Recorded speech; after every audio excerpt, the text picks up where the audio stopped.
تخیل کا درست استعمال. تخیل اگر طاقتور نہ ہو تو عقل بھی کمزور ہوتی ہے. واضح ہے نا. اس کا ہمارے مذہبی لوگوں کو اندازہ نہیں ہے، علماء کو، کہ تخیل اگر کمزور ہے تو آپ کے ذہن کی ہر چیز کا درجہ پست ہو جاتا ہے. تو وہ کیونکہ علم کی تعریف غلط کر دی نا، کہ علم دین یعنی فقہ یہ سب ہے، وہ ہے ظاہر، وہ تو ہے، لیکن یہ کہو کہ ہر علم نافع علم دین ہے.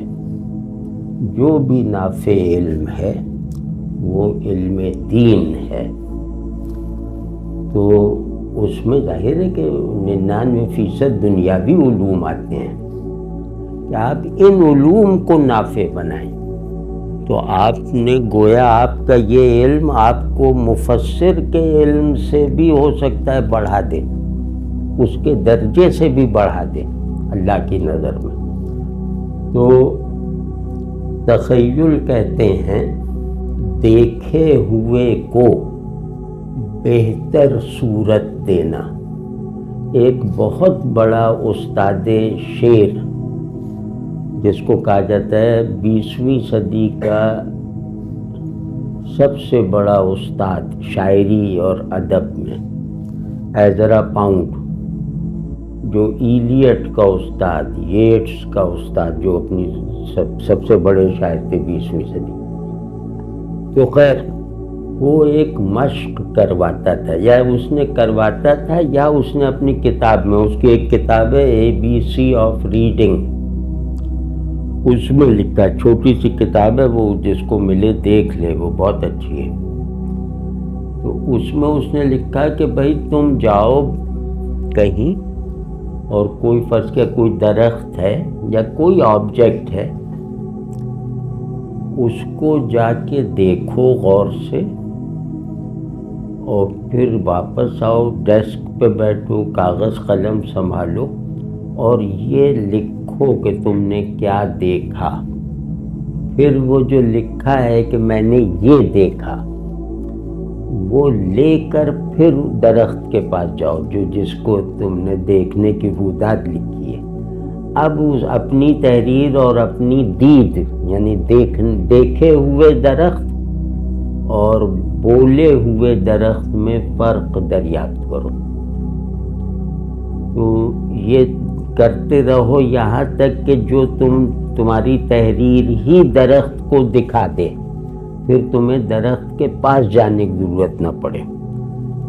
تو یہ ہے تخیل کا پہلا درجہ، کہ جو دیکھا ہے اس کو ریپروڈیوس کر سکے لفظوں میں، اور ان لفظوں میں ایسی ایکوریسی ہو کہ جو بھی تمہارے وہ الفاظ پڑھ لے وہ اس درخت کو گویا اسی طرح دیکھ لے جس طرح تم نے دیکھا.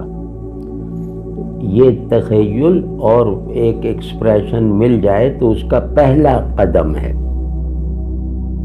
تو اسی طرح بہت سارے تخیلات ہوتے ہیں کہ آپ نے دیوار دیکھی اور دیوار دیکھ کر آپ نے سمجھا کہ ہر لمحہ ایک دیوار کی طرح ہے، مجھے اس میں سے نکلنا ہے.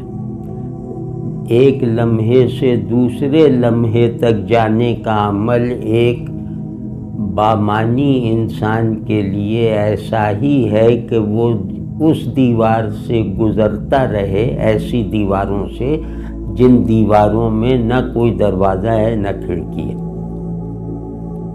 اب یہ تخیل، یہ تخیل اگر آپ نے تھوڑا سا اس کو اہمیت دی نا، تو آپ کا ٹائم کے ساتھ تعلق جو ہے وہ میٹافزیکل ہو جائے گا، اور آپ کو اس کے فائدے ذہنی طور پہ بھی، ذوقی طور پہ بھی، عقلی طور پہ بھی محسوس ہونے لگیں گے. ٹھیک ہے نا. تو یہ اب تخیل ہے.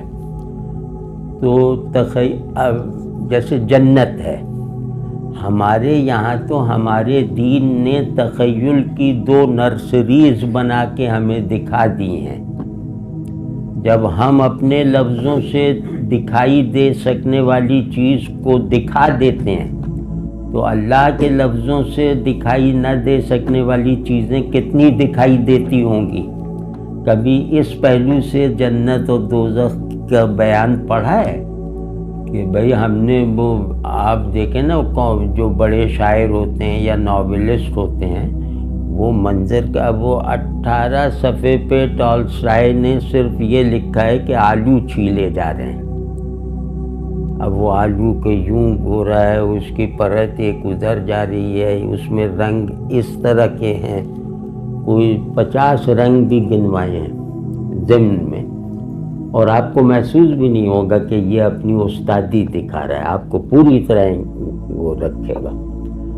تو اب کوئی بات تو ہوگی نا کہ جب آپ 18 صفحے پڑھنے کے بعد سوچ رہے ہیں کہ یار پڑھا کیا ہے، تو پتہ چلے گا وہ آلو چھیلنے کی تصویر کشی دیکھی. تو یہ لوگ جب آپ کو اتنا محو کر لیتے ہیں تو اللہ کے بیان میں کتنی زیادہ ریفلیکشن ہوگی جس کا وہ بیان ہے. یعنی جس چیز کو اللہ بیان کر دے، جس کی تصویر اللہ کھینچ دے، وہ ظاہر ہے کہ پوری کی پوری سامنے ہے. تو اس کو بس اپنی آنکھوں کا معیار بلند کرتے چلے جانا ہے.